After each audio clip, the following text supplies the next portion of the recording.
The last Saturday of August, 1987, started the way it always started in Clayton County. Before the sun was fully up, pickup trucks were already moving down the county roads, trailing dust heading toward the fairgrounds outside Elkader. Families had been planning this day since June. Kids had been counting down since the first week of school let out. And the old-timers, the men who had been coming to this fair for 30 and 40 years, had been watching the sky all week, checking the weather the way farmers always check the weather, not because there was anything they could do about it, but because knowing what was coming was the only preparation available to them. The sky on that last Saturday of August was clear and high and blue in the particular way that late summer skies in Iowa are blue, a color that has some weight to it, some seriousness, as if the season knows it is ending and has decided to look its best on the way out. By 2 in the afternoon, the grandstands were full, more than 2,000 people, families with children on their shoulders, teenagers walking in groups. And in the upper rows where the shade was a little better and the view was a little longer, the old farmers sat in their seed caps and their work shirts and watched everything with the specific attention of men who have seen a lot of versions of this and know which details matter. The tractor pull was the main event. It always had been going back to the 1940s, when it had started as something simple and honest. Farmers bringing their work machines to see whose could pull the farthest, a test of skill as much as power, knowing when to shift, how to manage traction, when to back off before you burn the clutch. By 1987, it had become something different. Let me tell you about Vance Alcott, because you need to understand the man before you can understand what happened that day. Vance Alcott was 45 years old and had owned the John Deere dealership in Elkader for 15 years. He had inherited the business from his father, who had built it from nothing in the years after the war, who had been a mechanic first and a salesman second, who knew the name of every bolt in every tractor he sold and could tell you why that bolt mattered. Vance was not that. Vance was a salesman first, and only a man who had a gift for making farmers feel they needed equipment they could not afford, for convincing them that last year's model was already obsolete, that debt was just another word for investment, that the man still running older equipment was falling behind in a race he did not fully understand. He was not a cruel man. That is important to say clearly. He was not cruel, he was something more common and in some ways more dangerous than cruel. He was contemptuous. He had the specific contempt of someone who had confused the ability to sell things with the wisdom to understand them, who had spent 15 years watching farmers sign financing agreements, and had come to believe somewhere below his conscious thinking that the size of a man's equipment payment was a reliable measure of his worth. He had been bringing dealership demonstration tractors to the Clayton County Fair tractor pull for 3 years running, not to compete in any honest sense, to demonstrate, to display, to stand in front of the whole county and show what his machines could do, which was another way of showing what his competitors' machines could not. In 1984, he had brought a John Deere 4440. In 1985, a 4640. In 1986, a 4840. He had won every time. The local farmers brought their working machines, tractors. They had paid off over years. Machines they maintained themselves, equipment that was 10 and 15 and 20 years old, and showed it. Vance brought whatever was newest on his lot fresh from the factory with every option ticked. It was not really a competition. It was a demonstration of who had access to money and who did not. But 1987 was going to be different, and Vance knew it before anyone else did. In March of that year, he had taken delivery of a John Deere 4850, 200 horsepower, more electronics than most farmhouses, computerized fuel injection, digital readouts for engine temperature, hydraulic pressure, ground speed, fuel consumption, an automatic load sensing system, and something entirely new for 1987, a traction management computer. If the wheels started to slip, the computer would automatically reduce power to protect the drivetrain. If the engine got too hot, it would dial back performance. If any sensor detected a problem, the whole system would go into protection mode. The engineers in Waterloo called it progress. The brochures called it foolproof. Vance had paid $82,000 for it. He did not plan to sell it after the fair. He planned to drive it through the midway that morning, through the funnel cake stands, and the livestock barns, and the craft exhibits, and he wanted every person at that fairground to see it before the pull started. He wanted them to understand what was coming. He got what he wanted. By the time the pull began at 5 in the afternoon, there was not a person in those grandstands who had not seen the 485, gleaming in the August sun, green and yellow so bright it hurt to look at the cab, climate controlled, the seat air cushioned, the steering wheel leather wrapped, looking like it had rolled directly out of a showroom because it had. The smaller classes ran first. Garden tractors, utility machines, antiques competing against each other. Vance watched from the side with his arms crossed, waiting. He had done something this year that he had not done the previous 3 years. He had made a phone call to the John Deere regional representative for the Midwest, a man based in Omaha, and invited him to come to Clayton County and watch the 4850 perform. He wanted this to be more than a county fair win. He wanted it to be a case study. He wanted to be able to say in sales meetings and in brochures and in the conversations that happened at equipment shows that the 4850 had dominated the Clayton County Fair tractor pull in front of 2,000 witnesses. He had not told anyone he had done this. The regional representative was somewhere in the grandstands. Vance knew this, and the knowledge sat under everything else that happened that afternoon, a pressure that was his alone to feel. The heavyweight class started at 5, open to any farm tractor over 150 horsepower. 6 local farmers had entered with their working machines, John Deere 4430s and 4440s, an international harvester, a Massey Ferguson, all of them well used and showing their years. Good machines, honest machines that had been up before sunrise and worked past dark and had the marks to prove it. The best pull of the class came from a man named Dale Hendren with his 1979 4440, 287 feet. The crowd cheered. It was a real number earned by a real farmer on a real machine, and the crowd knew the difference between that and a demonstration. Then Vance climbed into the 4850. The crowd went quiet.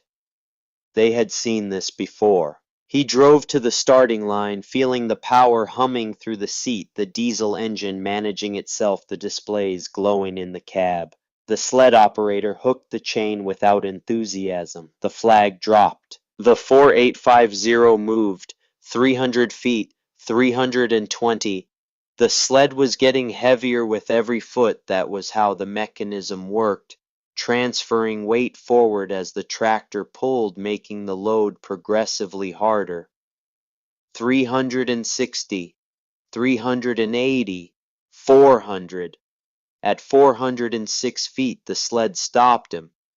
406 feet, the longest pull in the history of the Clayton County Fair. The crowd applauded, not with the energy they had given Dale Hendren, a different kind of applause, the kind you give something you expected to happen. Vance climbed down and walked to the announcer's platform. He took the microphone the way a man takes something that belongs to him. Ladies and gentlemen, Boyd Renfield said we have a new Clayton County record. 406 feet for Vance Alcott and the John Deere 4850. Vance held the microphone. This was the part he had been planning since March. He looked out at the grandstands at 2,000 people, and he said 406 feet. That is technology. That is what happens when you invest in the best. Now I know some of you are out there running antiques, running machines your fathers bought, and that is fine for a museum, but this is a competition. This is 1987. Does anyone out there really think they can match what this machine just did? He paused. Let the question sit. The crowd murmured. Nobody moved. That is what I thought, Vance said. See you all next year. Maybe by then some of you will have upgraded to something that belongs in this century. The crowd shifted. The old-timers in the upper rows looked at each other. The farmers who had competed studied the ground in front of their boots. And then a pickup truck pulled through the fairground gate. Now I need to stop here before we go any further because you need to understand who was driving that truck before you can understand what it meant that he was there at all. His name was Gideon Marsh. He was 63 years old. He had farmed 280 acres in the northeast corner of Clayton County for 40 years, the same ground his father Fletcher had farmed before him, and Fletcher's father before that. He had taken over the operation in earnest when Fletcher's health began failing in the mid-60s, and had run it alone since Fletcher died in 1970.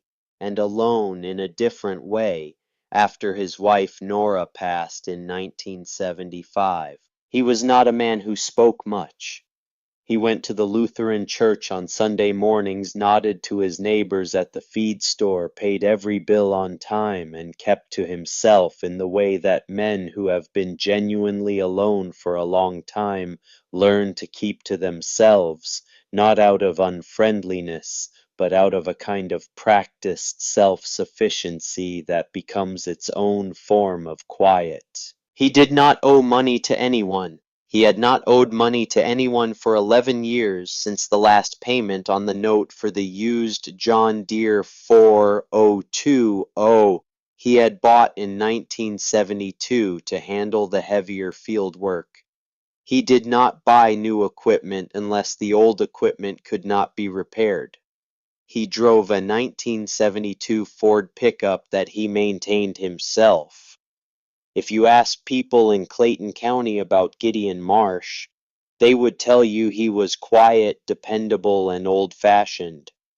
They would tell you he was the kind of man you could count on. They would tell you he did not owe anyone anything. What they would not tell you, because most of them did not know it, was that 6 days before the Clayton County Fair on a Sunday evening when the light was going flat and the air was starting to cool, his son Colby had called from Minneapolis. Colby Marsh was 35 years old. He worked in insurance. He had a house in a suburb west of the city and a wife and 2 children, and a life that looked from the outside like the life of a man who had successfully left a difficult thing behind. He had left the farm in 1982, not in anger, not after a fight, but in the gradual and irreversible way that some sons leave farms, accumulating small reasons until the total is large enough to justify the departure and then going. He and Gideon talked on the phone every few weeks. The conversations were careful and short and covered the weather and the crops and the children's school performances and very little else. They had not talked about anything real in a long time. Gideon knew this and accepted it the way he accepted most difficult things, by not looking at it directly and by staying busy. On that Sunday evening in late August, Colby said, "Dad, I've been thinking. That old Oliver in the barn, you haven't used it in years. You should sell it." The scrap price alone would be worth something, and you could use the space. Gideon said nothing for a moment. Colby said, I know you're attached to it, but it's just taking up room. It's not doing anyone any good sitting there. Gideon said, I'll think about it. He did not say anything else. The conversation moved to other things and then ended. He set the phone down and sat in the kitchen for a while in the dark without turning on the light. The next morning he went out to the barn. The Oliver 88 was in the back under a canvas tarp that had not been lifted in 9 years.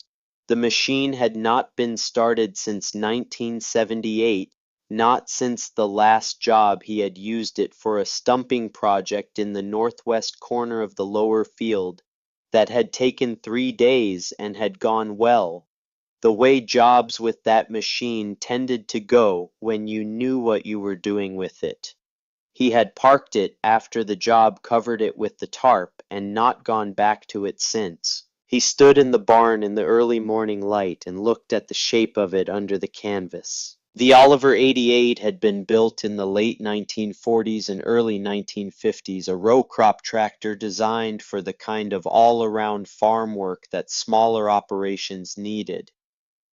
It was not the largest machine Oliver made and not the most powerful, but it was solid in the way that things built in that era were solid, built to a standard of durability that assumed the machine would outlast the financing on it many times over, built by people who believed that what they made should last. Fletcher Marsh had bought this particular Oliver 88 in 1950. He had walked into the implement dealer in El Kader, the same building that was now Vance Alcott's John Deere showroom, and he had paid $2,800 in cash. Every dollar he had saved in 4 years of good crops. He had driven it home in the late afternoon, and Gideon, who was 26 years old at the time, and had been farming alongside his father since he was old enough to reach the controls, had watched him come up the drive with that machine and had seen something in Fletcher's face that he did not see there often. Not pride exactly. Something quieter and more settled than pride. The look of a man who has done a thing he believed in and is at peace with the cost. Fletcher had said, this tractor will outlast both of us. You take care of it and it will take care of you. Gideon had heard that sentence hundreds of times over the decades since. It had become part of the texture of his memory of Fletcher, one of the things that surfaced whenever he thought about his father. And for all those years he had understood it the way you understand a saying that you have heard enough times as a piece of general wisdom about the importance of maintenance and reliability, a farmer's common sense about caring for your equipment. Standing in the barn on that Monday morning after Colby's phone call, he was no longer sure he had understood it correctly. He pulled the tarp off. The machine was there. Faded green paint worn to bare metal in places. The exhaust pipe which he had attached with baling wire before the 1978 job because the original clamp had rusted through was still held in place by that same wire. The tires were cracked with age, but still held air, which surprised him. The seat was worn to the shape that comes from decades of use by the same body in the same position. He climbed up onto the seat. The platform creaked under him. He sat there for a moment without doing anything with his hands in his lap, looking out through the barn door at the morning. He thought about Nora. He had put the machine away 3 years after she died. He had told himself at the time that he was putting it away because he had the 4020 for most of the work, and the Oliver was getting harder to find parts for, and it made sense to simplify. All of that was true. But sitting on the seat in the barn that morning, he wondered for the first time whether something else had been true as well. Whether the putting away had been about more than efficiency. whether he had covered it because looking at it had become difficult in a way he could not have explained to anyone. He did not stay with that thought long. He climbed down and went to the workbench for a can of starting fluid. He tried the engine. It did not start the first time. It did not start the second time. On the third attempt, with the starting fluid and the throttle set just right and something that was either patience or stubbornness, the engine coughed. It coughed again. It rattled in a way that made him think it was going to shake itself apart, and then slowly, unevenly at first, and then with more regularity it settled into something like a run. Not smooth, not the controlled purr of the 4850, rough and alive and real like a thing that had been sleeping a long time and was remembering what it was for. He sat on the seat and let it run. Black smoke poured from the exhaust, old oil burning off the evidence of 9 years of stillness leaving through the stack. He adjusted the throttle. He listened to the engine. He put his hands on the wheel. There is a thing that happens between a man and a machine he has worked for a long time. Not sentiment exactly, something more practical than sentiment. An accumulated knowledge of each other that lives in the hands and the ears and the particular attention that comes from years of work together. Gideon had worked this machine for 28 years before he put it away. And sitting on the seat with the engine running for the first time in 9 years, he understood that the knowledge was still there, in his hands, in the way he was already listening for what the engine was telling him, in the adjustments he was making to the throttle without consciously deciding to make them. He sat there for a long time. The smoke from the exhaust thinned and then cleared. The engine steadied. He thought about what Colby had said, just taking up room, not doing anyone any good. He thought about Fletcher saying this tractor will outlast both of us. And he thought about something he had never quite let himself think before, which was that Fletcher had not said that with certainty. Fletcher had said it with belief. Those were different things. A man with certainty knows the outcome in advance. A man with belief acts without that guarantee. Fletcher had spent every dollar he had saved in 4 years on this machine, not because he knew it would be worth it, but because he believed it would be. There was something in that distinction that Gideon had been too young to understand in 1950, and that he was only beginning to understand now. He shut the engine off, climbed down, stood in the barn for a moment.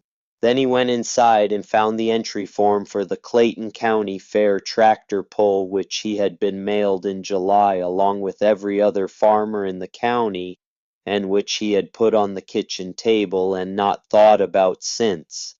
He filled it out. He wrote a check for the entry fee.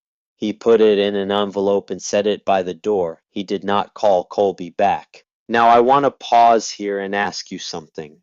Have you ever kept something that everyone told you was useless? Something that did not make sense to keep, that took up space and maybe cost you something in time and maintenance and the quiet comments of people who thought they were being practical.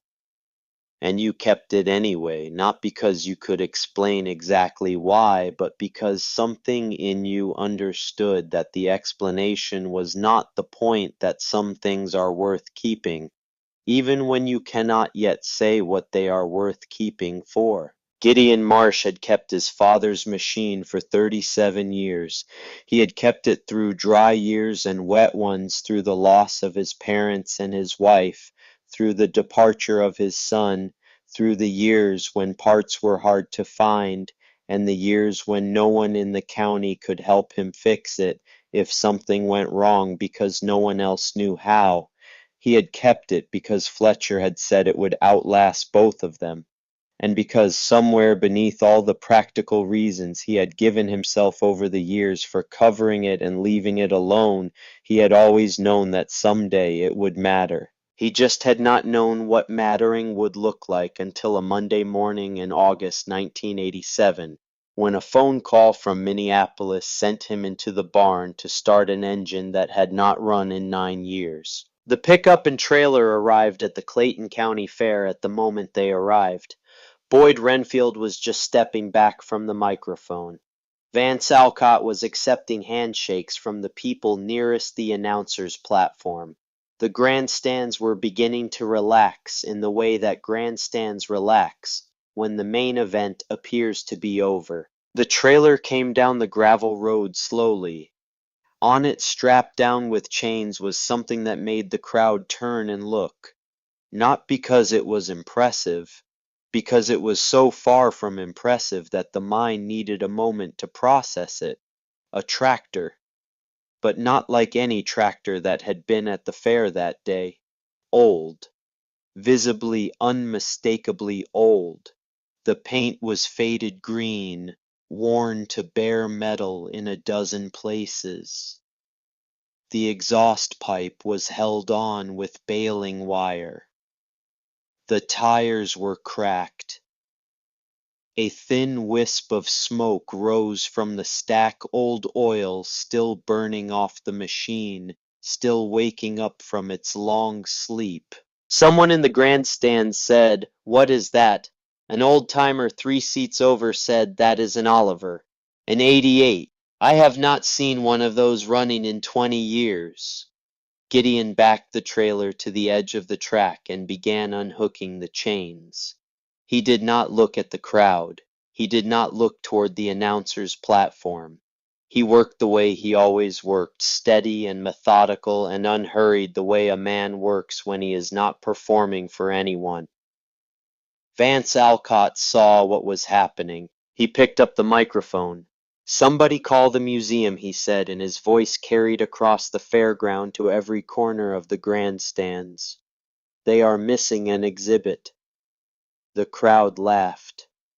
Not all of it, and not the same laugh.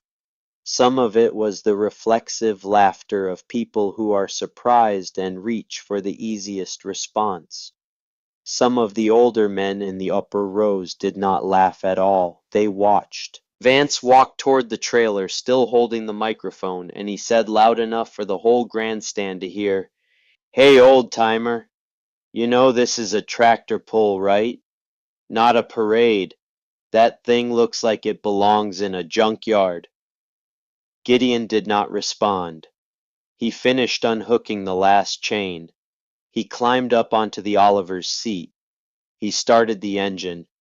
It caught with a cough and a rattle and then steadied into its rough, real living rumble. Vance stood 10 feet away looking at the machine and then looking at Gideon with the expression of a man who has encountered something so outside his categories that he cannot quite decide how to respond to it. "You cannot be serious," Vance said. "You want to enter that against a 4850. Gideon looked at him then. For the first time since he had arrived at the fairground, he looked directly at the man who had just called his father's machine a museum exhibit and a piece of junk in front of 2,000 people. He said, "I want to pull. That is what the competition is for." "That thing is not going to make it 10 feet, Vance said. "You will embarrass yourself in front of the whole county," Gideon said, "then it will not take long." The crowd had gone quiet. Boyd Renfield looked from Vance to Gideon and back to Vance with the expression of a man who understands that something has shifted and is waiting to find out in which direction. Boyd said the rules allow any tractor over 50 horsepower in the heavyweight class. The Oliver 88 is rated at 55. The entry fee was paid and accepted. Vance looked at the grandstands. He could feel the crowd. He had been selling things to people long enough to read a room, and what he felt in that moment was the specific energy that gathers around an underdog when the stakes are visible and the contempt of the favorite has been expressed too loudly and in too public a setting. He made a calculation. "Fine," he said into the microphone loud enough for everyone. Let the man pull. After he stalls out at the starting line, maybe someone can give him a ride home." He handed the microphone back to Boyd and walked to the edge of the track with his arms crossed and the smile of a man who believes he has already won. Gideon Marsh drove the Oliver 88 to the starting line. He did not look at the grandstands. He did not look at Vance Alcott. He looked at the track in front of him and the sled waiting at the end of the chain and the ground between here and there. He looked at the ground the way his father had taught him to look at ground, as something that had information to offer if you were willing to pay the right kind of attention. The sled operator hooked the chain with the expression of a man doing a formality. The flag went up. Have you ever watched something that everyone in the room had already decided was impossible and felt the particular sensation that comes when the room starts to realize it was wrong? That feeling, that very specific feeling, was about to happen to 2,000 people on the last Saturday of August 1987 at the Clayton County Fair. And it was going to happen because a 63-year-old man had answered a phone call from his son with an act his son did not yet know about, using a machine his father had bought with every dollar he had saved in 4 years of hard work, to demonstrate something about the difference between what a thing costs and what it is worth. The flag dropped. Gideon pushed the throttle forward. The Oliver's engine did not purr, it did not hum with the controlled precision of the 4850. It roared in the way that things roar when they are working at the edge of their capacity, a sound that was rough and uneven and entirely alive, a sound that carried something in it beyond mechanics, something that the 2,000 people in those grandstands felt before they fully heard it. Black smoke belched from the exhaust stack. The rear wheels bit into the dirt. The sled moved. 10 feet, 20. The chain between the drawbar and the sled went taut and stayed taut, which was the first thing the crowd noticed, because taut meant pulling and pulling meant the machine was doing what machines at a tractor pull are supposed to do, which several people in those grandstands had genuinely not expected. 30 feet, 50. Someone in the lower grandstand said he is actually pulling it. The voice was not loud, but the grandstands were quiet enough that it carried, and the words did what words do in a quiet crowd. They gave people permission to pay attention in a different way than they had been paying attention before. 70 feet, 100. The Oliver was shaking, the whole frame vibrating with effort, the kind of vibration that comes when a machine is working at the limit of what it was built to do and is not backing away from that limit. The exhaust was continuous black smoke, old and new oil burning together, the engine demanding everything the fuel could give it and taking it. 150 feet. The crowd was no longer quiet. 200 feet. The sled was getting heavier. That was the mechanism, the weight transferring forward with every foot of travel, making the load progressively harder, designed to find the exact point at which any machine would reach its limit and stop. Every tractor that had pulled that day had found that point. The question was where Gideon Marsh and his father's machine would find theirs. 250 feet. The old-timers in the upper rows were on their feet. 300 feet. At 300 feet, the Oliver's rear wheels began to labor in a different way. The soil changed at that point on the track, became softer, torn up by the 6 tractors that had already made their pulls through the afternoon heat. The top layer broken and churned and mixed with the morning dew that had not fully dried beneath the surface. The 4850 had gone through this section with raw power and computer management. The working tractors before it had fought through or been stopped by it. The Oliver's wheels found it and found it difficult. 320. 340. The engine screamed. It was the only word for what it did. A mechanical scream that was not distress exactly. Not the sound of something breaking, but the sound of something being asked for everything it had and giving it. Black smoke poured from the stack in a continuous column.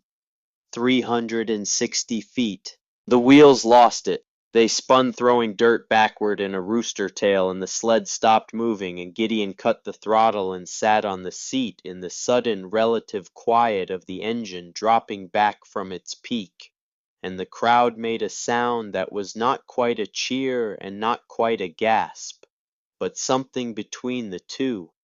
A collective exhalation of people who have just seen something that has changed the shape of what they thought was possible. 360 feet. 46 feet short of Vance Alcott's record. 46 feet short of the longest pole in the history of the Clayton County Fair. With 55 horsepower and no electronics and no computers and a machine that had been sitting under a canvas tarp for 9 years. Gideon shut down the engine and climbed off the seat. The crowd was cheering now, not the polite applause they had given Vance. Real cheering, the kind that comes from genuine surprise from watching something exceed what the room had assigned to it. People were on their feet in the upper rows. The old-timers were doing something that old farmers at county fairs almost never do, which was making noise. Gideon did not acknowledge it. He walked to the front of the tractor and crouched down and looked at the track. He looked at it the way his father had taught him to look at ground carefully and without hurrying, reading what was there. He pressed his palm flat against the surface at the edge of the track. He looked at the ruts the Oliver's wheels had made in the soft section. He looked at the ruts the other machines had made before it. He stood up. He walked out onto the track itself toward the point where the sled had stopped him, and he crouched again at the soft section and pressed his hand into the soil and held it there and felt what was underneath the surface. Then he walked back to the tractor. He had 2 things to do before his second pull, and he needed to do them correctly, and he needed to do them before anyone asked him what he was doing, because explaining what he was doing would have taken longer than doing it, and the explanation would not have made sense to most people at the fair anyway. The first thing was the tire pressure. The Oliver's rear tires were old and cracked and had been inflated to the standard pressure for field work.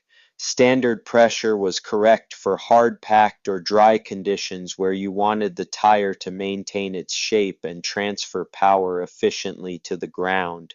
It was not correct for soft conditions where what you needed was more contact patch, more rubber, touching the ground at any given moment, more surface area distributing the traction load across a larger footprint. Gideon got the valve tool from the small toolbox bolted to the tractor's frame. He let air out of both rear tires, a few pounds from each. Not much, not enough to make the tires look different to anyone watching, but enough to change the geometry of how the rubber met the ground in the soft section at 300 feet. Fletcher had shown him this in 1953, kneeling in the northwest corner of the lower field on a wet spring morning when they were trying to pull stumps and the ground was giving them trouble. Fletcher had pressed his boot heel into the soil the way he always pressed his boot heel into soil before he made a decision about it, and then he had said, "Let a little air out of the back tires." Not much, just enough to let them spread. Enough to... It was not in any owner's manual. It was not something any dealer had ever recommended.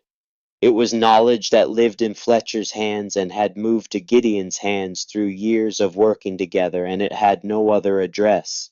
The second thing was the drawbar angle. The chain connecting the Oliver to the sled could be attached at different points on the drawbar, which changed the angle at which the pulling force was applied.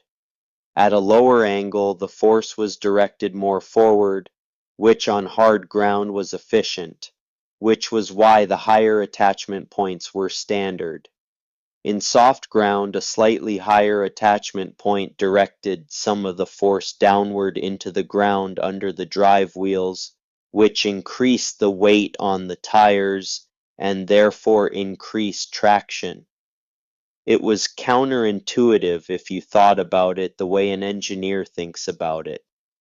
It made complete sense if you had spent enough seasons pulling heavy things out of soft ground and had paid attention to what happened when you changed variables. Gideon adjusted the chain attachment, a small change, maybe 2 inches a difference in the attachment point. Again, not something anyone watching would have noticed unless they knew exactly what they were looking at. He straightened up and looked at the track. Now let me take you somewhere for a moment because while Gideon was checking his tire pressure and adjusting his drawbar, something was happening 30 feet away that matters to this story. Vance Alcott had been watching from the edge of the track with his arms still crossed, and the smile that had been on his face when he sent Gideon to the starting line had undergone a transformation that he was working to conceal. It was not a large transformation. His face had not fallen. He had not lost the fundamental composure of a man who believes he has the situation managed. But something around his eyes had changed, a tightening the particular expression of someone who has just seen a number that does not fit comfortably with the numbers he was expecting to see. 360 feet had not been in Vance's expectation. He had genuinely believed standing at the edge of the track when Gideon drove the Oliver to the starting line that the old machine would be stopped well before the 200-foot mark. Not because he was stupid. He was not stupid. But because his frame of reference had no room for a 1950 Oliver 88 being a serious competitive threat to a 200-horsepower machine with computerized fuel management. And when a frame of reference has no room for a thing, the mind does not waste energy preparing for it. 360 feet had put something in his mind that was uncomfortable and that he was managing by reminding himself of the things that were still true. That he had gone 406 feet, that the gap was still 46 feet, that he still had a second pull, that the regional representative from Omaha was somewhere in those grandstands watching, and that the 4850 was going to make that gap look conclusive on its second attempt. He had not yet fully processed what he had seen Gideon doing with the tires and the drawbar. He had seen it. He had watched the old farmer crouch at the edge of the track and press his palm into the soil and then make small adjustments to the machine before his second pull. He had not understood what he was watching. He would understand it later fully and with a clarity that would stay with him for the rest of his professional career. But that understanding had not arrived yet. What had Vance said when Gideon offered to pull? He had said that thing is not going to make it 10 feet. He had been wrong by 350 feet. That was the number sitting in the back of his thinking as he watched Gideon prepare for the second pull, and it was not a comfortable number. But he still had the record. He still had 406 feet. And he had a second pull with the most advanced farm tractor money could buy in 1987. There were still rules to run. The order of the second pulls was set. Champion pulls last. Tradition. So Vance would go before Gideon, and whatever number Vance put up would be the number Gideon would have to beat, and Vance intended to put up a number that could not be beaten. He climbed back into the 4,850. Have you ever watched a machine make a decision for the man operating it? Not because the machine was smarter than the man, but because the machine had been designed to protect itself. And in the moment that mattered, protecting itself was not the same as doing the job. That is what you need to understand about what happened next. The track on the second pull was different from the track on the first. 6 tractors had gone through the soft section at 300 feet during the afternoon. The 4850's own first pass had contributed to the problem.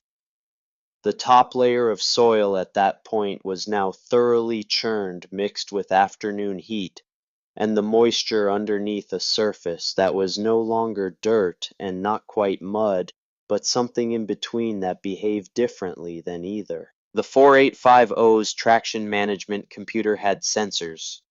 Good ones. The engineers in Waterloo had spent considerable money on those sensors.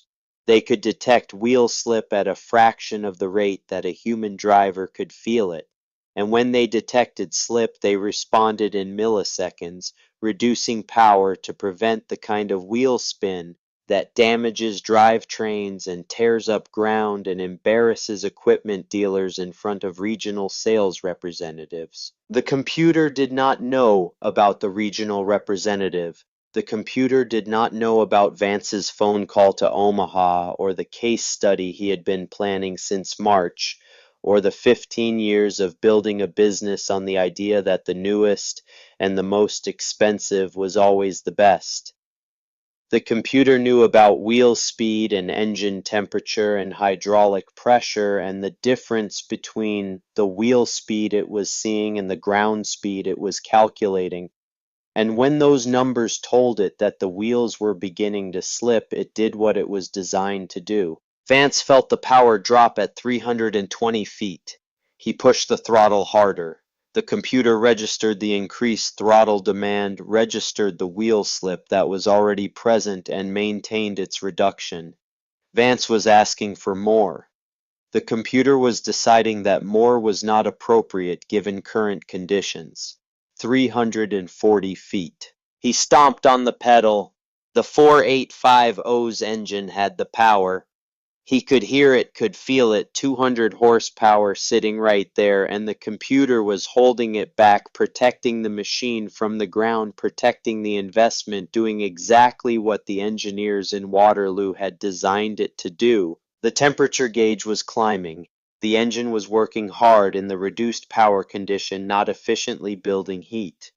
The computer detected the heat and made another decision. It reduced power further. 350 feet.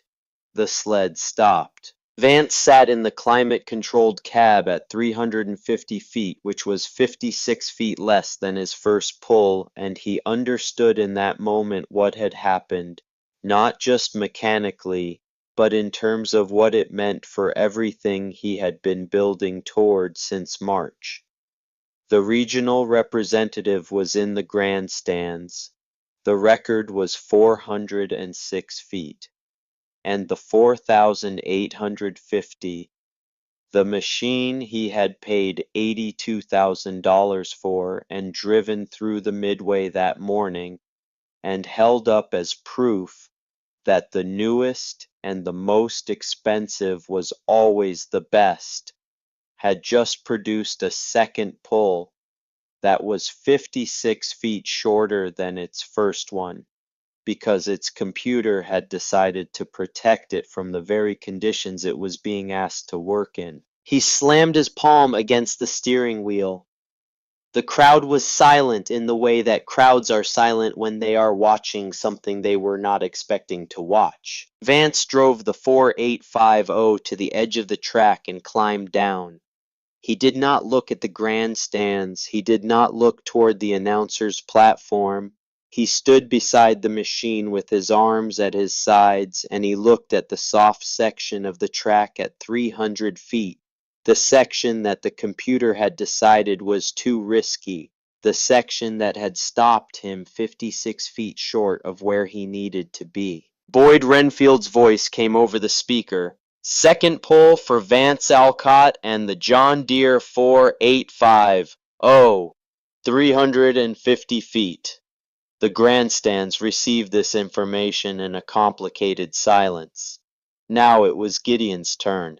And I want to pause here before we get to what happened in the next 3 minutes, because this is the moment in the story where something happened to Gideon Marsh that has nothing to do with horsepower or sensor systems or the mechanical properties of different soil conditions.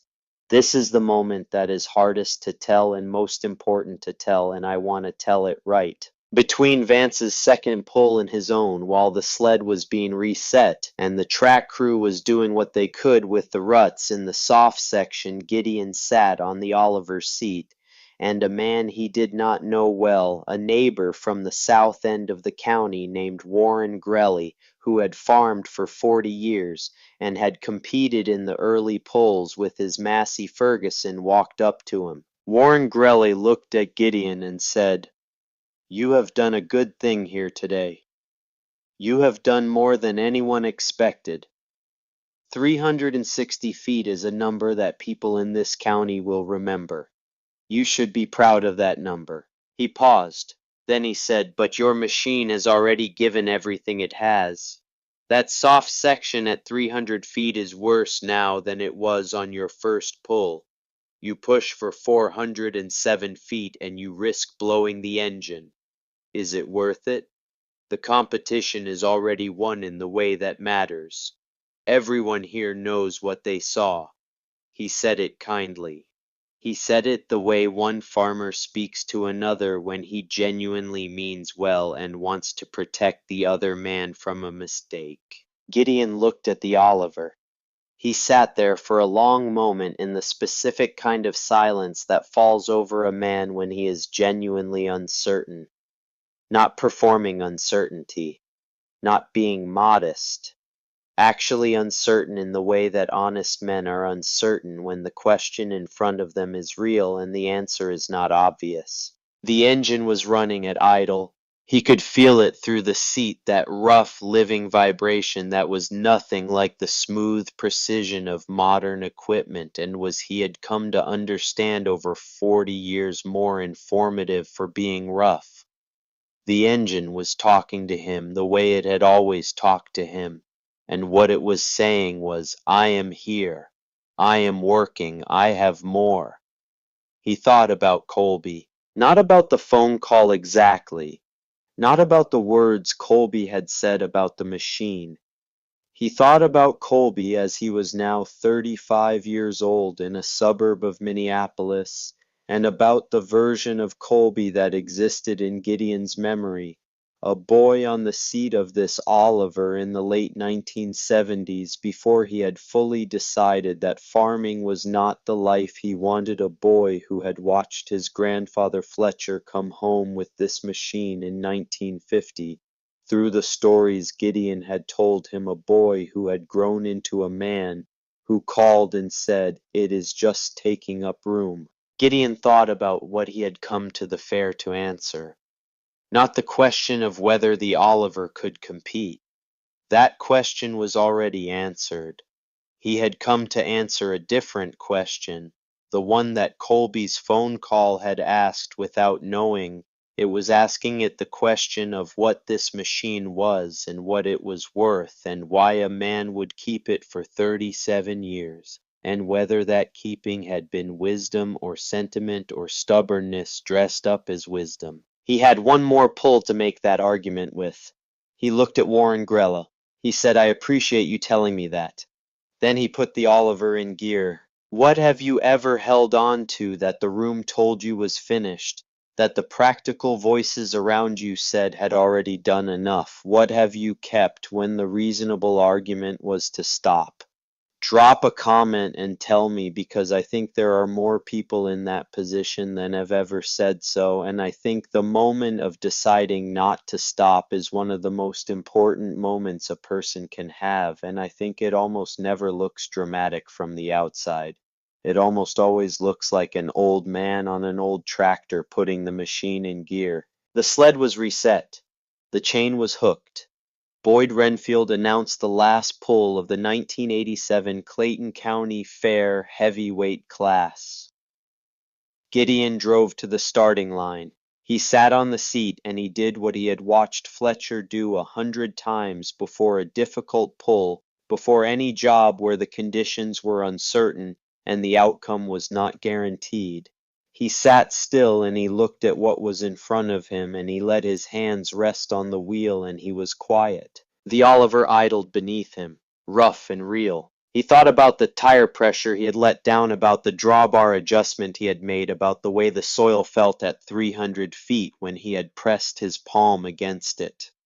He thought about what Fletcher had shown him in the northwest corner of the lower field in 1953, and what he had learned in the decades since about what this machine could do in conditions that other equipment could not handle.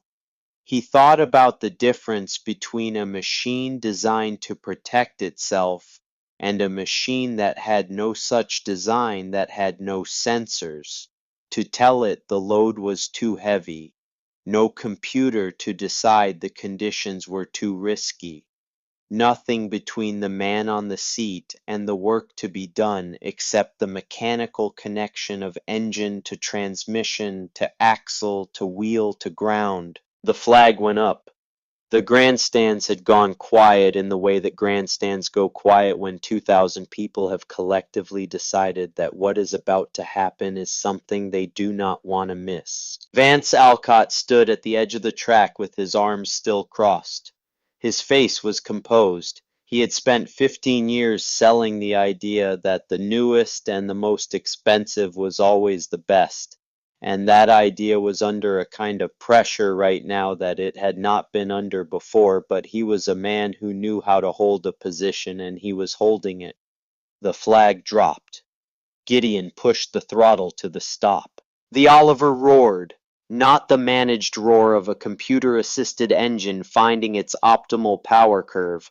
A full-throated, unmediated roar, every cylinder firing everything it had, because there was nothing between the throttle and the engine that could decide anything different. Black smoke poured from the stack. 100 feet. The adjusted tires bit into the hard-packed first section of the track and held. 200 feet. The crowd was on its feet, all of it, the whole grandstand, a sound rising that was not individual voices anymore, but something collective, 2,000 people making a noise that was less like cheering and more like the sound of a room becoming certain that it is witnessing something. 250 feet. The pace was the same as the first pull, not faster, not slower. The Oliver did not have gears that allowed for dramatic accelerations in a pull. It had consistent, unvarying, stubborn power that did not know how to be anything other than what it was. 300 feet. The soft section. This was where the computer had reduced the 4850's power. This was where every machine that afternoon had felt the change in the ground and responded to it in some way. The Oliver's adjusted tires hit the soft section and spread the extra contact patch, doing exactly what Fletcher had shown him it would do in the lower field in 1953, finding purchase where there was less of it, distributing the load across more rubber, keeping the pull alive. 320 feet. The crowd sound had become something that people who were there that day would describe for the rest of their lives as the loudest thing they had ever heard at a county fair in Iowa. People who had come for the funnel cakes and the livestock barns and had sat down in the grandstands to watch a tractor pull, they half expected to be over in 5 minutes, were screaming 340 feet. The Oliver's engine made a change in its sound. Not a failure, not the sound of something breaking. A deepening, a lowering of the register, the engine finding a different place to work, from the way an old horse finds a different kind of stride when the ground gets hard. Gideon felt it through the seat. He knew what it was. He had heard it before in the lower field in the northwest corner, pulling stumps with Fletcher watching. It was the sound of the machine giving what it had left. 360 feet, matching his first pull. 370. The crowd noise was no longer recognizable as individual sounds. It was a pressure, a physical pressure that you felt in your chest as much as you heard with your ears. 380. The sled was barely moving. The Oliver was barely moving. The chain between them was straight and rigid as a bar of iron, and on one end of it was a sled that was as heavy as it was going to get, and on the other end was a machine that had been built in 1950 and maintained by two men across 37 years, and was being asked right now for the last thing it had. 390 feet. People in the grandstands were holding each other. Strangers. People who had not spoken to each other all afternoon. Old farmers who had not publicly displayed emotion in years were doing things with their faces that they would have been embarrassed by later if they had been aware of doing them. 400 feet. Gideon did not look at the crowd. He looked at the track in front of the Oliver's hood. He kept his hands on the wheel and the throttle at the stop, and his attention on the machine beneath him, on what it was telling him through the seat, and the wheel on whether it had more to give. 401 feet. 402. 403 feet. The sled stopped. The Oliver's wheels spun, throwing dirt, and Gideon cut the throttle, and the engine dropped back from its peak, and for one moment, one breath of a moment, the fairground was almost silent. Then the grandstands came apart. 2,000 people making a sound that had no name. People jumping. People hugging. The old-timers in the upper rows. The men who had been farming this county for 40 years, and who had watched the tractor pull, transform over the years from something honest into something that felt like a demonstration of who had access to money. Those men were doing something that most of them would not have predicted themselves doing at a county fair on a Saturday afternoon. They were weeping. 403 feet, 3 feet short of Vance Alcott's record, 3 feet short of the longest pull in Clayton County Fair history. With a 55 horsepower machine that had been sitting under a canvas tarp for 9 years, with adjusted tire pressure and a repositioned drawbar chain, and the accumulated knowledge of 2 generations of men who had worked this particular machine in this particular kind of ground. 3 feet short, Gideon shut off the engine. He sat on the seat in the sudden quiet of the idling down machine and the noise of the crowd, and he put his hands in his lap and he looked at the track in front of him. His face was the face it always was, calm and weathered and difficult to read.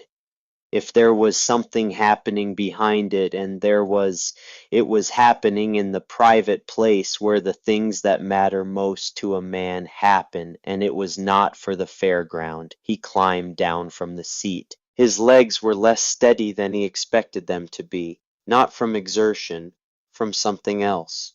He stood beside the machine and put one hand on the fender to steady himself and breathed for a moment. Boyd Renfield's voice came over the speaker, and there was something in Boyd's voice that had not been there during any of the other announcements that afternoon. Something that was not quite professional neutrality. Final pull of the 1987 Clayton County Fair heavyweight tractor pull. Gideon Marsh Oliver 88, 1950, 403 feet. Official winner by record is Vance Alcott at 406 feet. The crowd received this official announcement with the sound of people who have already decided what the truth is, independent of the official record. Vance Alcott stood at the edge of the track. He had been standing there for the entire pull. He had watched every foot of it.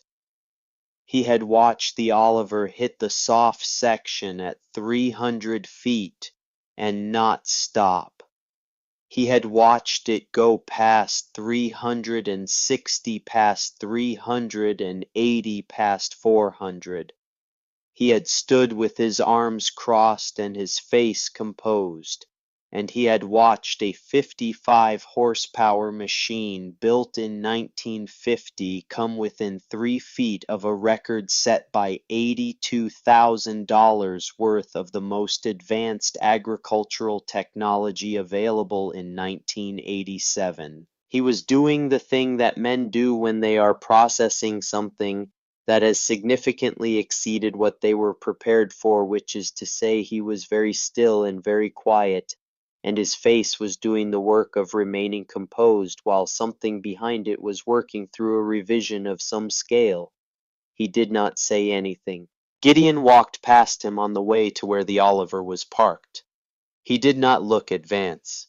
He had said what he had to say with the machine. He did not have anything to add.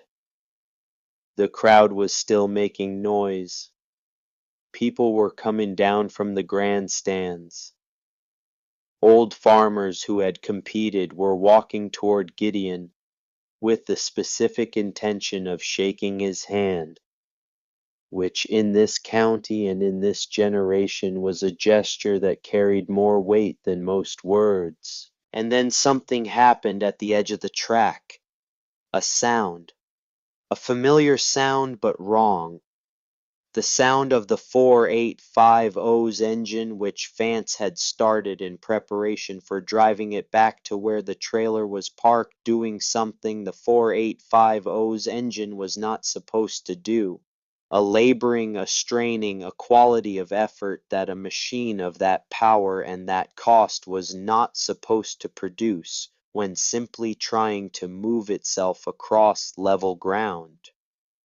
Vance looked down from the cab.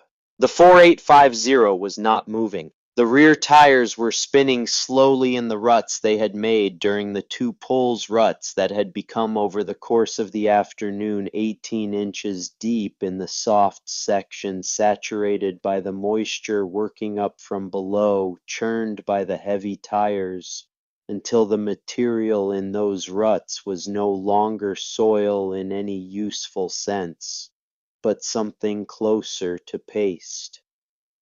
The 4850, which weighed 8 tons, had settled into those ruts as the afternoon progressed, and the traction management computer, the system designed to prevent wheel spin, was doing exactly what it was designed to do. It was preventing wheel spin, which meant it was preventing movement. Every time the wheels began to spin in the ruts, the computer reduced power to protect the drivetrain. Every time Vance pushed the throttle harder, the computer overrode him. The 4850 was stuck in the mud that it had made, and the system designed to make it the safest and most advanced tractor at the Clayton County Fair was making it impossible to get out. Vance tried again. The wheels spun. The computer intervened. The temperature climbed. The computer intervened further. 8 tons of $82,000 machinery sat in 18-inch ruts on the track of the Clayton County Fair and could not move itself forward or backward, not because it lacked the power, but because the power it had was being managed by a system that had been designed to protect it from exactly this kind of situation, and that was in protecting it, making the situation permanent. The crowd, which had been in the process of dispersing from the grandstands, stopped dispersing. Boyd Renfield's voice came over the speaker with a quality that had not been there before. A careful quality, the voice of a man navigating something he had not expected to have to navigate. He said, "It appears there may be a situation developing at the edge of the track. We ask that everyone remain patient while the fair officials assess." The fair officials assessed. There was no tow vehicle at the Clayton County Fair capable of pulling 8 tons of machinery out of 18-inch deep mud ruts. The other competitors had already loaded their tractors and left, or were in the process of leaving. The track crew had shovels and good intentions and nowhere near enough of either. Vance Alcott climbed down from the cab of the 4850 and looked at the situation with the face of a man who has just understood something that he did not want to understand in front of a crowd of 2,000 people, including a regional representative from Omaha who had driven to Clayton County specifically to watch this machine perform. Gideon Marsh was standing 20 feet away watching. He looked at the 4850 in its ruts. He looked at the computer displays still glowing in the cab. He looked at the tires still spinning slowly whenever Vance tried to throttle the computer cutting power before they could find purchase. He looked at all of it with the same unhurried attention he brought to everything, and then he looked at his Oliver, which was parked at the edge of the field engine, off waiting the way machines wait when they have done their work, and their operator has not yet decided what comes next. Gideon walked to where Vance was standing. The crowd went quiet. He said, and his voice was not loud, but the fairground was quiet enough that it carried "I can pull it out." Vance Alcott looked at him. Not the way he had looked at him when Gideon had driven the Oliver into the fairground, not with the reflexive dismissal of a man who has already categorized what he is seeing and moved on. He looked at him the way a man looks at something when all of his prior categorizations have been made unreliable by recent events, and he does not yet have a replacement framework to put in their place. The 4850 sat in its ruts behind Vance. The computer displays were still glowing in the cab. The tires had stopped spinning because Vance had stopped trying the throttle, because every time he tried the throttle, the computer overrode him and the result was the same. The wheels turning slowly in pace that had no purchase to offer the machine spending energy to stay exactly where it was. 8 tons of the most advanced farm equipment available in 1987, designed and built and sold as the definitive answer to every question a modern farmer could ask, sitting helpless in a hole it had made for itself, while the man who had come within 3 feet of its record stood 20 feet away and offered to pull it out with a machine. It had been compared unfavorably and publicly to a museum exhibit. Vance said nothing for a moment. Around them the fairground was quiet, in the concentrated way of a large crowd that has decided collectively to pay close attention to a small thing. Then he said, "Go ahead." Just that. 2 words. Not gracious, not ungracious, not warm, and not cold. The words of a man who has assessed his options and selected the only one that resolves the problem in front of him, and who is too honest in this particular moment to dress that selection in anything other than what it is. Gideon nodded once. He walked back to the Oliver. He climbed up onto the seat. The platform creaked under him. He sat for a moment with his hands on the wheel looking at the 485. Oh, and the ruts and the ground between the two machines, reading the situation the way he read any situation that involved moving something heavy across uncertain ground. He read the angle. He read the depth of the ruts. He looked at the condition of the soil at the edge of where the 4850 was sitting, and estimated where the firm ground began beneath the churned surface, and how far the Oliver would need to pull before the 4850's own tires could find it. He started the engine. The Oliver caught on the first attempt this time none of the 3-try uncertainty of the morning in the barn. The engine had been running all afternoon, and it knew what was being asked of it, and it was ready. The rough living roar of it came back to the fairground, and the crowd, which had already fallen quiet, became quieter still. A fair official scrambled to hook the chain between the Oliver's drawbar and the 4850's front axle frame. His hands were unsteady. He was a man who managed parking and livestock judging, and the logistics of 2,000 people moving through a fairground, and he was now connecting 2 pieces of heavy equipment in front of those 2,000 people. And he was aware of how much attention was on the chain in his hands. He got it hooked. He stepped back. Gideon looked at the angle of the chain from the Oliver's drawbar to the 4850's frame.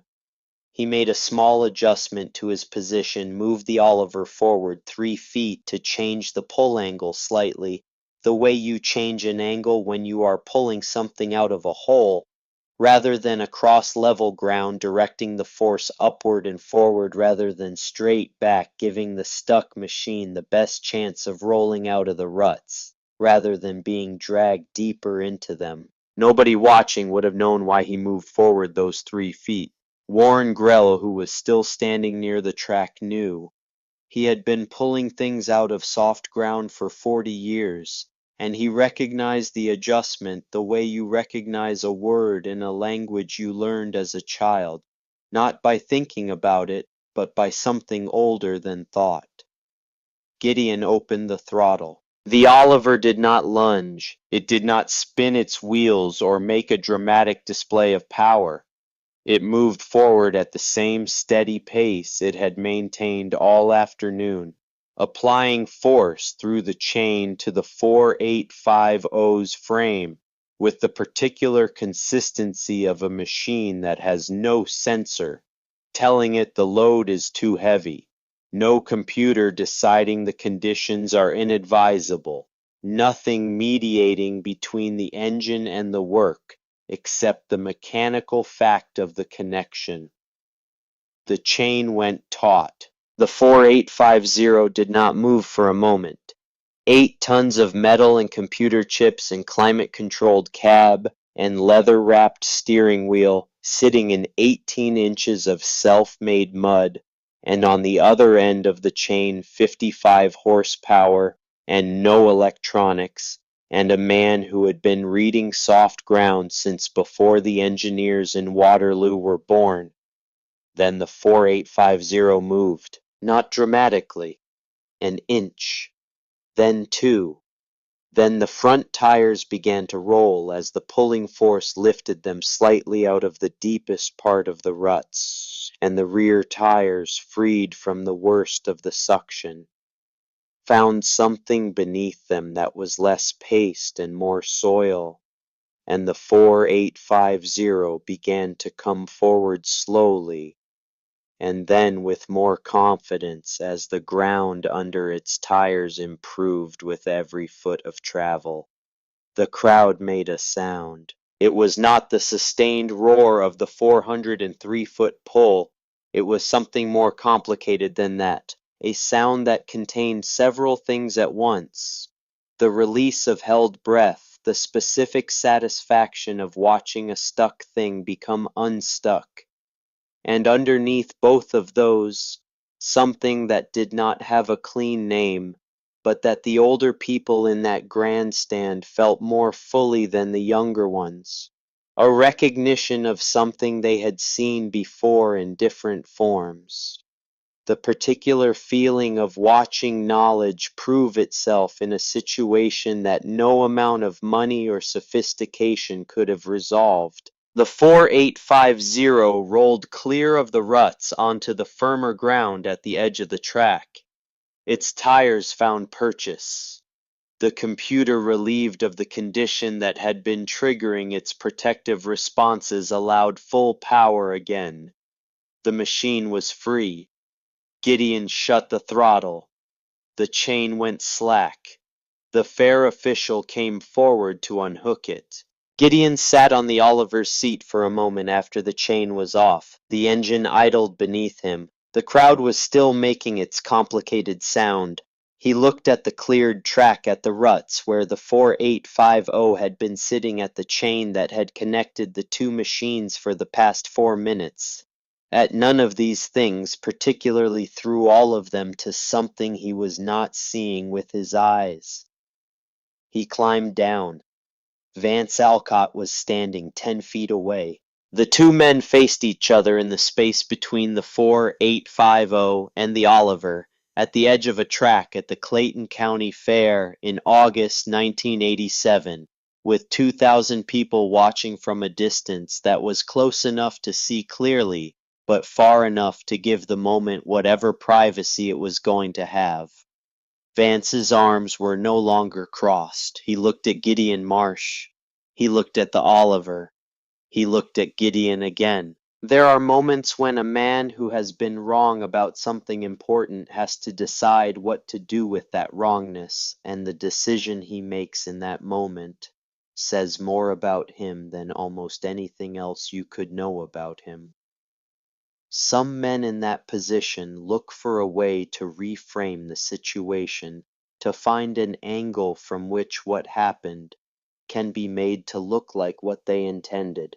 Some men simply leave, which is its own answer, and some men, not many, but some, stand still and let the wrongness be what it is. Vance Alcott stood still.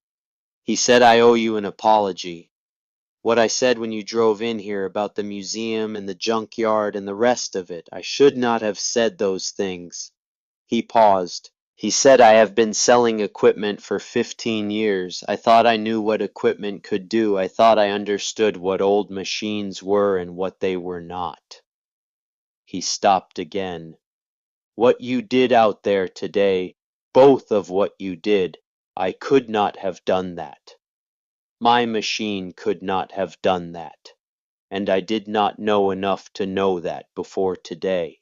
It was not a short speech, and it was not a comfortable one. He said it the way you say things that cost you something, without the smoothness of a prepared statement, with the specific roughness of words that are being found in the moment rather than retrieved from somewhere they were already waiting. Gideon looked at him.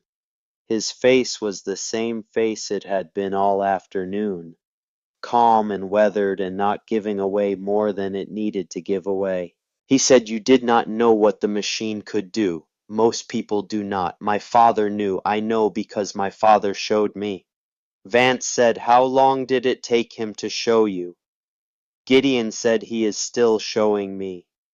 He picked up his work gloves from the toolbox bolted to the Oliver's frame and put them in his jacket pocket and went to start the process of loading the machine back onto the trailer. Vance watched him go. He stood at the edge of the track for a long time after the crowd had begun to disperse and the fair officials had started their end-of-day routines, and Boyd Renfield had signed off the public address system.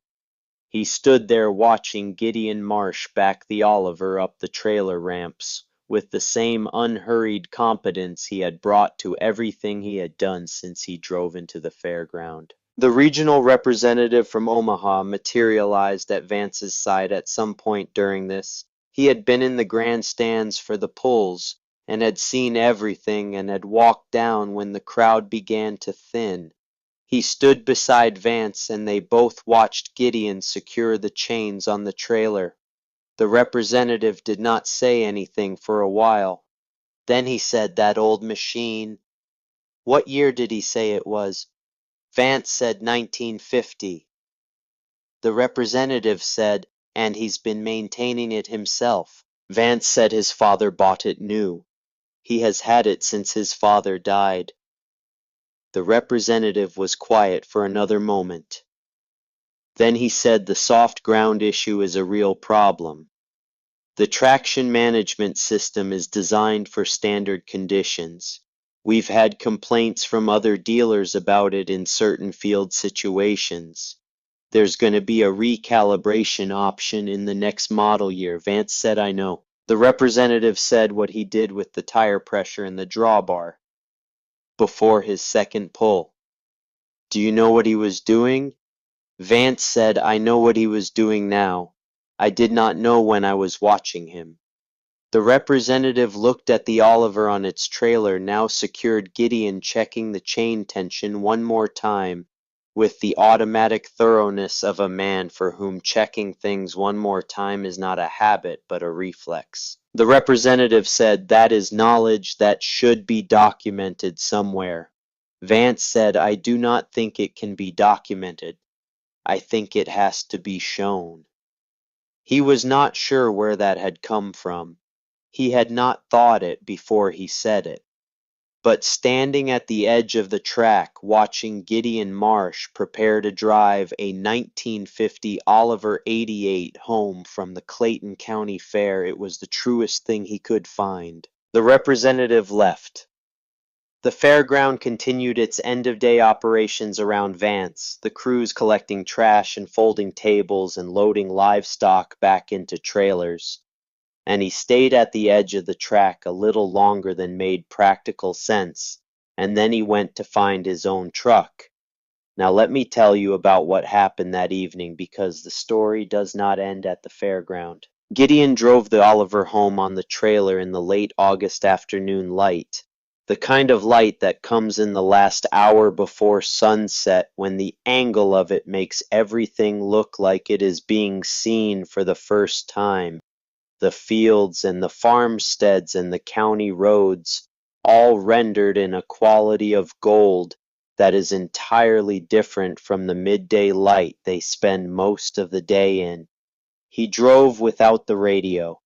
He drove the way he drove most things, quietly, and with his attention on what was in front of him. He turned into his driveway and pulled the trailer to the barn. He backed the Oliver down the ramps. He drove it into the barn and parked it where it had always been parked, in the space that had been its space since Fletcher brought it home in 1950, and he shut the engine off. He sat on the seat in the barn in the quiet that comes after an engine stops, the particular quiet that has texture to it, the absence of the sound you have been hearing all day, making the silence feel substantial. He did not cover it with the tarp. He sat on the seat and he put his hands on the wheel and he thought about Fletcher. He thought about 1950 and $2,800 in cash, and a man who had saved that money across 4 years of hard work and had spent all of it on this machine because he believed in what it could do. He thought about what Fletcher had meant when he said the machine would outlast both of them. He had spent 37 years understanding that sentence as being about durability, about the quality of the engineering, about the straightforward fact that the machine was well built and would last a long time if you took care of it. Sitting on the seat in the barn after the Clayton County Fair, he understood something different. Fletcher had not been talking about iron. Fletcher had been talking about what the iron contained. The knowledge of how to use it, the knowledge of how to read ground before you put a machine on it, the knowledge of how to adjust for conditions that no specification had anticipated, the knowledge that lived in hands rather than manuals, and moved from one generation to the next, not through documentation, but through the slow and irreplaceable process of one man showing another season after season in the field at the moment the knowledge was needed. That was what would outlast both of them. He sat there until the light in the barn changed from the gold of late afternoon to the blue-gray of approaching evening. Then he climbed down and went inside. The phone rang at 8:15. He looked at it for a moment before he answered. He did not know who it was, but he had a particular attention in that moment, a readiness that he could not have explained rationally. He picked it up. "Colby," said Dad. Gideon said Colby. There was a silence on the line, not an uncomfortable one. The kind of silence that falls between two people who are both trying to find the right place to begin. Colby said Roy Callender called me. From the co-op. He said he was at the fair today. Gideon said Roy was there. Colby said he told me what happened. With the pull. With the 4850 getting stuck. He said you pulled it out. Gideon said it needed pulling. Another silence. Colby said I didn't know it could do that. The Oliver. I didn't know it could do any of that. Gideon said most people do not. Colby was quiet for a moment. Then he said, I told you to sell it. Last week. I said it was just taking up space. Gideon said, I know what you said. Colby said I was wrong. The words came out of him the way things come out when they have been accumulating pressure and finally find a way through, not smoothly but genuinely.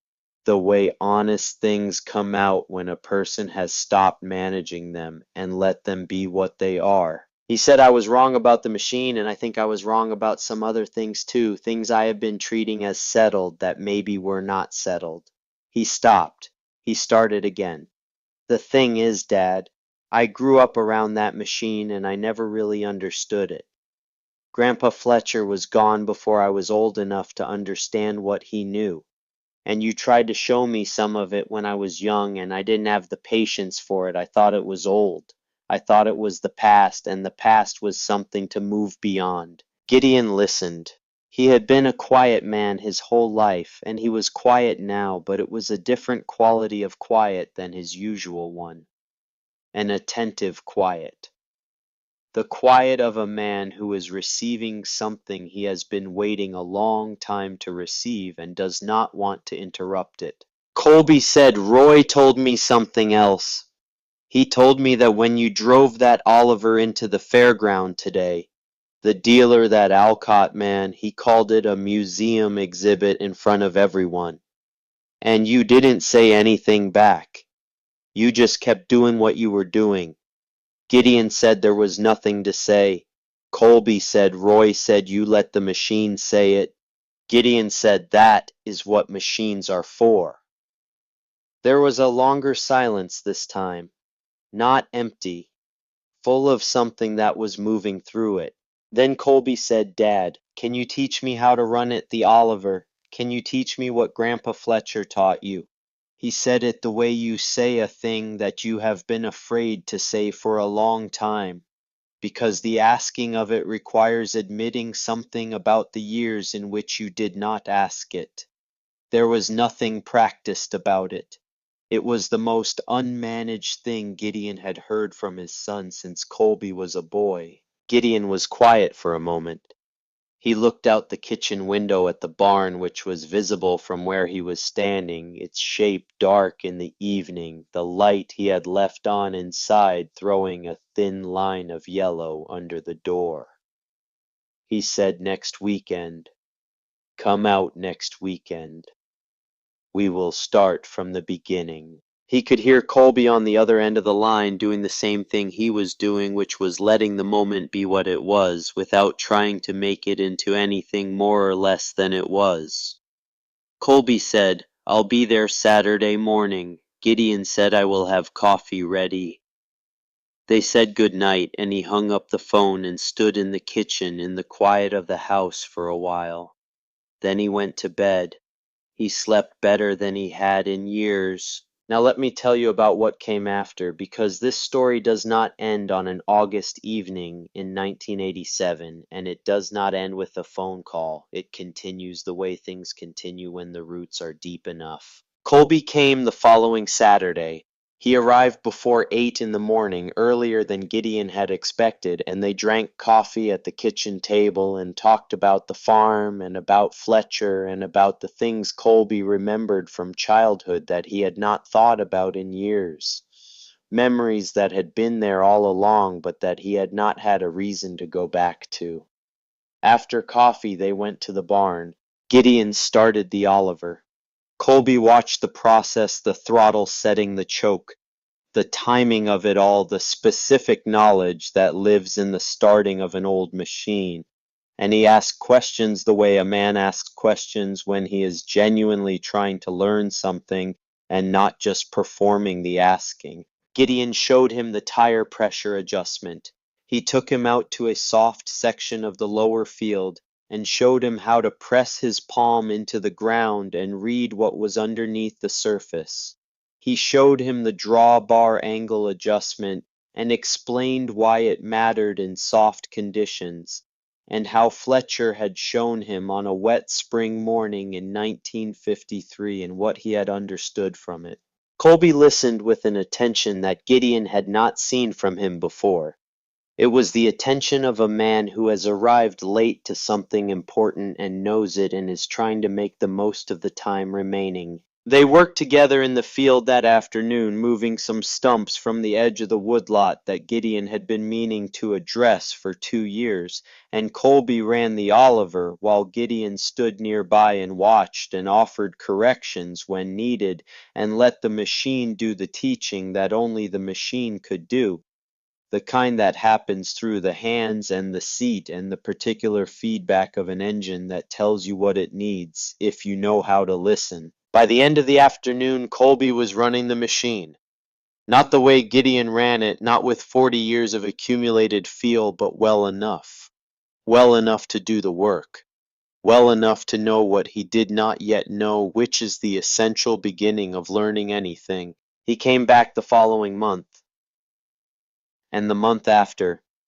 He brought his son Gideon's grandson, a boy of 12 named Fletcher, after the great-grandfather he had never met on the third visit, and the boy took to the machine with the specific intensity of children who find the thing they are drawn to before they have words for the drawing. Gideon watched his grandson sit on the Oliver's seat and felt something that was not quite any of the emotions he had names for, something that lived between them and was quieter than all of them. The years went on. Colby kept coming. He learned the machine the way you learn it, slowly and through the work itself, making mistakes and correcting them, asking questions and receiving answers that were sometimes words and sometimes demonstrations, and sometimes just Gideon standing back and letting the machine be the teacher. By the time Fletcher, the grandson, was a teenager, he was already running the Oliver in the lower field, pressing his palm into the soft ground before he put the machine on it, reading what was underneath the surface, learning the thing that cannot be learned any other way. Gideon Marsh died in the spring of 2001. He was 77 years old. He had farmed the 280 acres in the northeast corner of Clayton County until his body would not let him do it any more, and then he had sat on the porch in the mornings and watched Colby work the ground he had worked for 40 years, and had not felt what he might have expected to feel about it, which was loss. What he felt was something closer to rightness, the sense of a thing being where it belongs. At his funeral, the people who came were the people who come to the funerals of men who have lived in the same county for their whole lives and have been the kind of man you can depend on, which is to say there were a great many of them, farmers and neighbors and people from the church and people from the co-op and people who had been at the Clayton County Fair in August 1987 and had been in the grandstands for the last pull of the heavyweight class and had never forgotten it. Colby spoke at the service. He said, "My father was not a man who explained himself. He was a man who showed you things. He showed you by doing them, and if you were paying attention, you learned, and if you were not paying attention, you missed it. I was not paying attention for too many years. I am grateful that I had time to go back and pay attention, and I am grateful that he waited for me." The Oliver 88 was in the barn at the farm.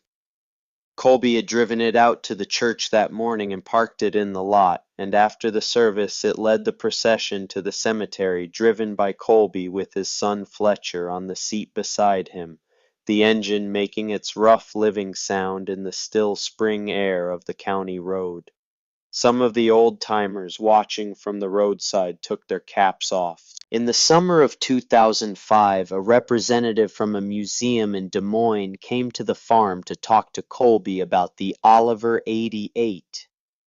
The museum had heard the story of the 1987 Clayton County Fair and had been trying for 2 years to locate the machine.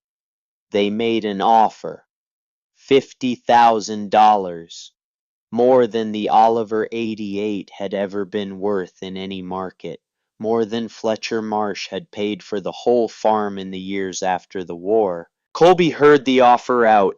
He sat at the same kitchen table where Gideon had sat for 50 years in the house his grandfather had built on the 280 acres that 4 generations of his family had worked.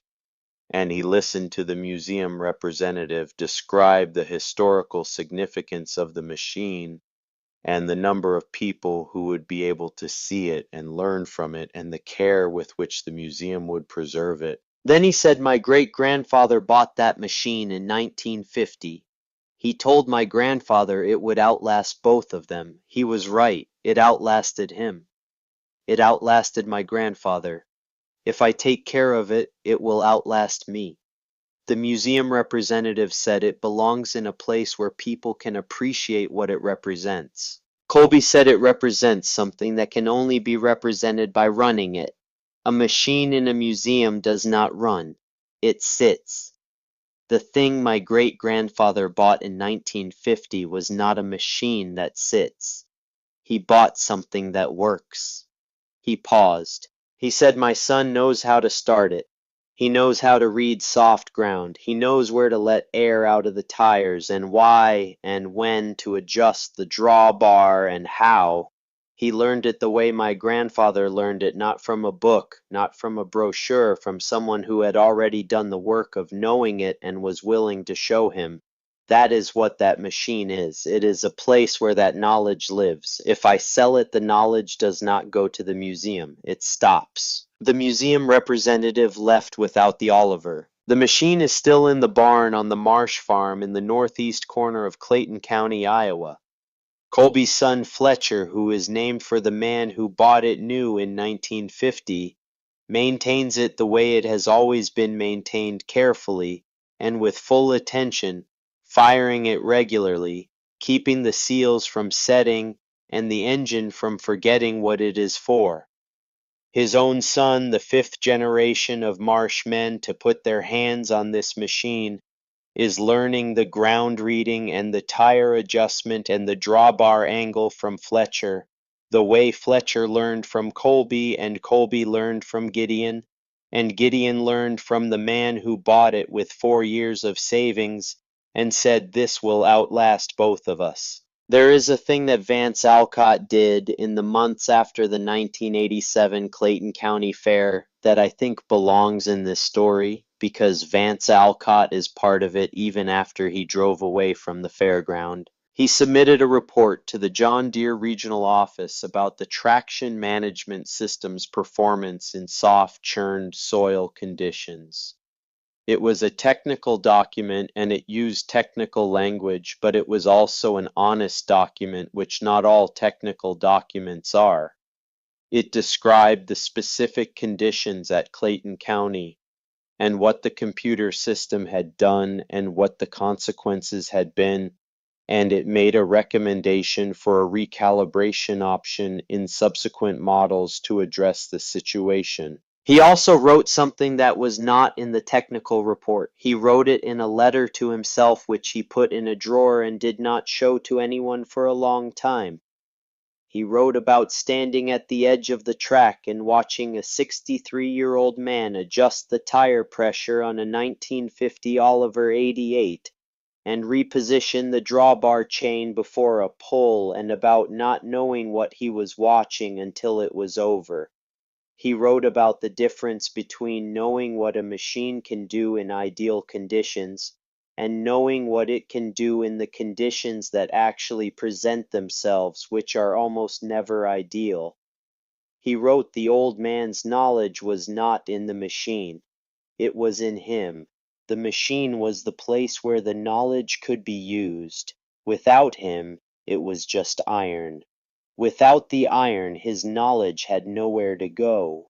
The two of them together could do something that neither could do alone, and that something could not be bought and could not be downloaded and could not be transferred by any method except the slow and irreplaceable one of one person showing another in the field when the conditions are real and the stakes are real. He wrote that and put it in the drawer, and years later, when he was training younger salespeople and trying to teach them something about the difference between selling equipment and understanding it, he took it out and read parts of it to them. He never named Gideon Marsh in those conversations. But everything in what he told them had come from standing at the edge of a county fair track in August 1987, watching a man he had mocked in front of 2,000 people do something he could not have done himself. The official record of the 1987 Clayton County Fair heavyweight tractor pull lists Vance Alcott as the winner, 406 feet. That is what the paper says. No one in Clayton County remembers it that way. What they remember is a 63-year-old man on his father's machine, 403 feet, 3 feet short, and then the same machine pulling the winner's tractor out of the mud that the winner's tractor had made. What they remember is the sound of 2,000 people on their feet at once, and the old-timers in the upper rows with their caps in their hands, and the long silence after the engine shut off, and the two men in the space between the machines, and whatever was exchanged between them that was not quite an apology, and not quite a reckoning, but something that contained both. The Oliver 88 is still in the barn on the Marsh Farm in the northeast corner of Clayton County, Iowa. It still runs.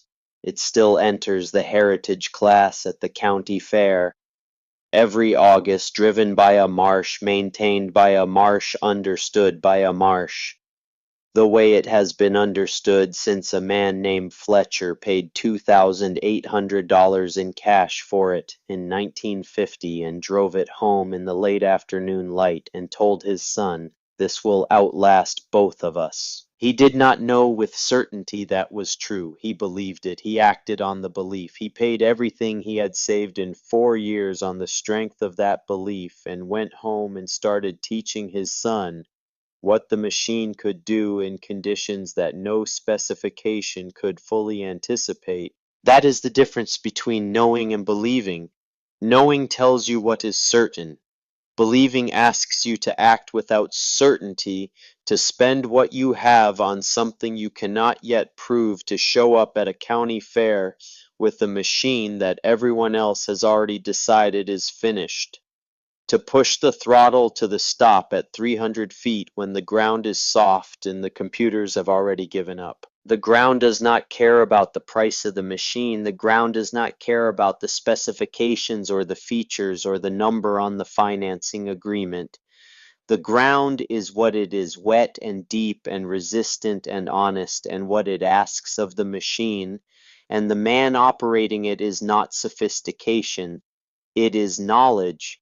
Real knowledge, the kind that lives in hands and moves through generations by the slow method of one person standing beside another and showing, not telling. Showing the kind that cannot be bought in a showroom or downloaded from a system or protected by a computer that decides the conditions are too risky. Gideon Marsh had that knowledge. He had it because Fletcher gave it to him. He gave it to Colby. Colby gave it to Fletcher. Fletcher is giving it now to his son. The Oliver is 100 years old this decade. It still runs. It will still run. Some things are worth keeping, not because you can explain exactly why, but because the day will come when the computers give up and the ruts are too deep and the money is stuck in the mud it made for itself. And on that day, what matters is not what you paid for the machine. What matters is what you know about the ground. What have you kept that the room told you to let go of? What knowledge do you carry that has not yet found the moment it was made for? What would you say to the person who told you it was just taking up room? Leave it in the comments. Tell me what you are keeping and why. Because I think the people who keep things, the people who maintain what has been handed to them and pass it forward, are doing something that the world needs more of and talks about less than it should. And I think most of them do it quietly, without an audience for years and sometimes decades before the day comes when the ground is soft and the computers give up and the chain goes taut and the thing they kept turns out to be the only thing that works.